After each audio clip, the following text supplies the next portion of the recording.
અમારી હડતાળ છે ગુજરાત લેવલે છે. દરેક જિલ્લાઓ 33 જિલ્લાઓમાં જોડાયેલા છે. દરેક જિલ્લાઓમાં કલેક્ટર સાહેબશ્રીને અને ડીડીઓ સાહેબને અમે આવેદન આપવા આવ્યા છીએ. આજે મુખ્ય બે જ માંગણીઓ છે. અમારી ખાતાકીય પરીક્ષા રદ કરવી અને અમને અમારા કેડરને ટેકનિકલ ગણી ગ્રેડ પેમાં સુધારો કરવો. સમગ્ર ગુજરાત રાજ્ય આખાના 25,000 પ્લસ કર્મચારીઓ જોડાયેલા છે અને રાજકોટ જિલ્લાના 1000 ઉપર કર્મચારીઓ જોડાયેલા છે. આમાં મારું નામ કાજલબેન માખેચા છે. અમારા 25,000 કર્મચારીઓ જોડાયેલા છે અને રાજકોટ જિલ્લાના 1000 કર્મચારીઓ જોડાયેલા છે. અમારી મુખ્યત્વે સરકાર પાસે બે જ માંગણી છે.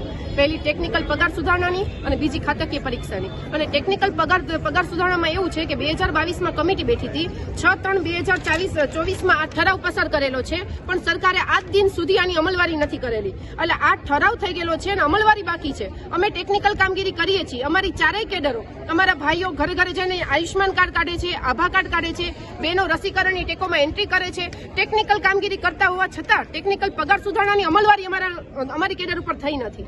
બીજું, ખાતાકીય પરીક્ષા જે આજ દિન સુધી હતી નહીં, જે સરકારે અમારી ઉપર તંત્રએ પરીક્ષા લેવાનો નિર્ણય લીધેલો છે કે જે અમારે લગતી કોઈ છે જ નહીં. અમારી આરોગ્યને લગતી પરીક્ષા લેવામાં આવે તો અમને કોઈને વાંધોય નથી. જે વહીવટી જ્ઞાનને લગતી પરીક્ષા છે, જે એનો વિરોધ અમે લોકો કરીએ છીએ અને 17 તારીખથી અમે અચોક્કસ મુદતની હડતાલ ઉપર એટલા માટે ગયેલા છીએ. અને બીજું કે તમને એ કહેવાનું, અમે કોરોના વોરિયર્સ એવા છીએ કે કોરોના કાળમાં કે જેના પરિવારો જે કોરોના દર્દીઓની નથી દૂર રહ્યા છે, એવા ટાઈમે અમે લોકોએ અમારા જીવની પરવા કર્યા વગર, જાન જોખમમાં મૂકીને, પરિવારની ચિંતા કર્યા વગર ઘરે ઘરે જઈને અમે લોકોએ સેવા કરી છે. અને એ સમયે સરકારે અમારી પર થાળીઓનો ગડગડાટ કર્યો છે અને ફૂલોની વર્ષા કરી છે. એ કોરોના વોરિયર્સ છીએ, છતાં અમને અમારો હક નથી મળતો અને અમારે ના છૂટકે આ અચોક્કસ મુદતની હડતાલ જેવું શસ્ત્ર ઉઠાવવું પડ્યું છે. સરકારને અમારે નમ્ર નિવેદન છે કે અમારી મુખ્યત્વે બે માંગણી અમને સોલ્વ કરી આપો તો અમારે આ હડતાલ ઉપર જવાનો કોઈ પ્રશ્ન રહેતો નથી. વાટાઘાટો આટલી થઈ છે, શું કઈ નીકળ્યું આવ્યું છે?